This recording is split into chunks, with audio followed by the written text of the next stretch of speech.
So especially in spaces where maybe there's no women, there's no diversity, it takes somebody to be an advocate. So many times we talk about race and racism and all this, but it takes collaboration. It doesn't always have to be a people or somebody of minority status that advocates for you. We have advocates everywhere. That's another beauty and strength of this country. And I always say this, when President Obama won, it wasn't just black people that voted for him, right? It took a coalition of people willing to believe in something good to vote somebody like that in. So she's continued to be an advocate. At one point she said, oh, you can teach this course, while I was still doing my program. And I said, are you sure? She said, yeah.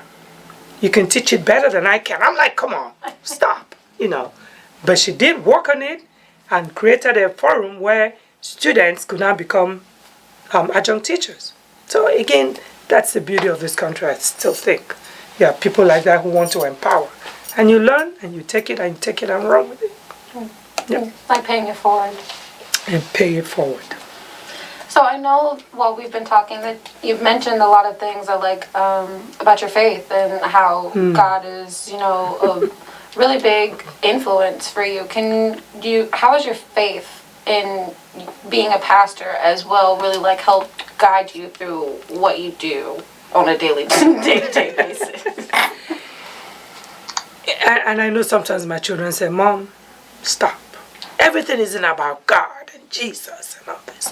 But everything really is. I mean, for me, for my own life, and again, my darling Jesus, that's the book. It captures my growing up, my coming to the U.S., the different paths life has taken me, and I said it just before we started, that I'm actually a shy person. And people say, you? No. I said, yes, I am. But I've learned to allow God to move and work and put things in place. So my favorite term now for God, my favorite name for him, I've called him different names, is the master orchestrator. Because when you look at orchestras, it's this music and that string and God just sort of weaves it all together into a beautiful masterpiece. My life has been just that. I can look back and say, wow, my meeting my husband, my getting into education, I didn't even want to be a teacher at one point. I was teaching, my mom saw it, back again to that question of people believing in you. And so when I told her going into college, oh Mom, I think I'm just going to be an actress. She's like, huh? She said, you need to make some money. So why don't we? But she knew she couldn't just force me because I was kind of heady, strong-willed. So she had to talk me into it, bring in some help. And I'm so grateful that she made me go into education. Look. So every bit of it, I think, and I tell people, it's so true. That if we allow, people say faith, destiny, God, nature, take whatever you want. For me, it's God. But he's orchestrated it all.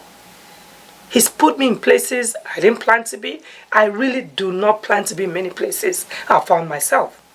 For instance, when I became the chair of the New African Immigrants Commission, I was minding my business. That's what I always say. God, I'm minding my business and you pull me out.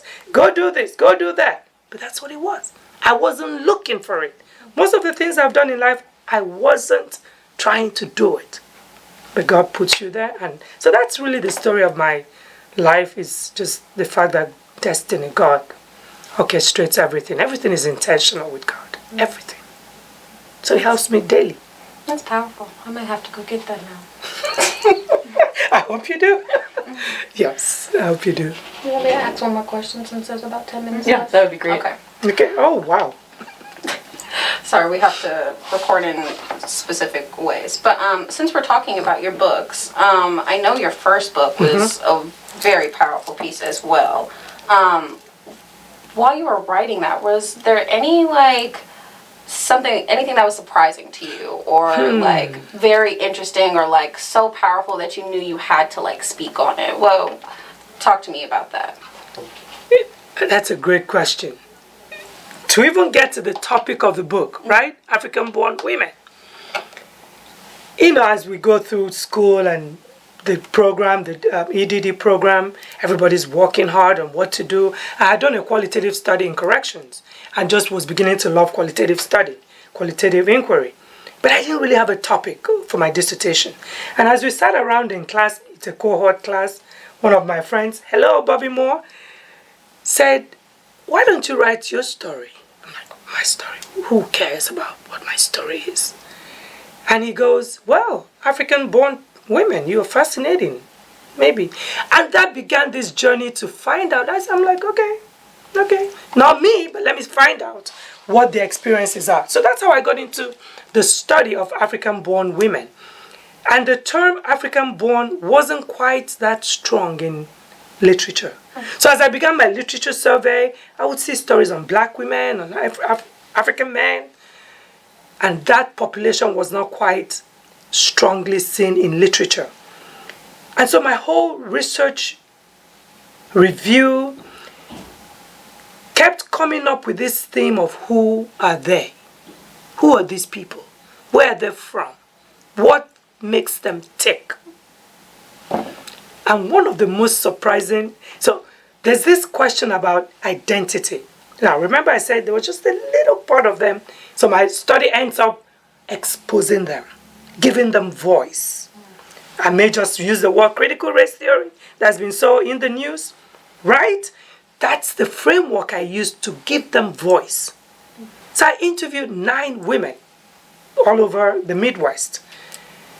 And in asking them the question of, how do you identify? Who are you?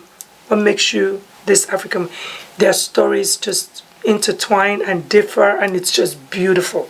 So some of them said, I'm the real African American. Some of them would say, well, the African American doesn't quite understand me. Another said, I have nothing to do with Africa. So the finding of identity was powerful for me. And since then, I've been studying identity. Identity, and people say, oh, you're doing identity politics. Identity is who we are. Because who we are informs every other thing about us. It informs what we do. It informs the decisions we make. It informs who we want to work with. Identity. God is a God of identity. He's a God who says, I am. It's identity.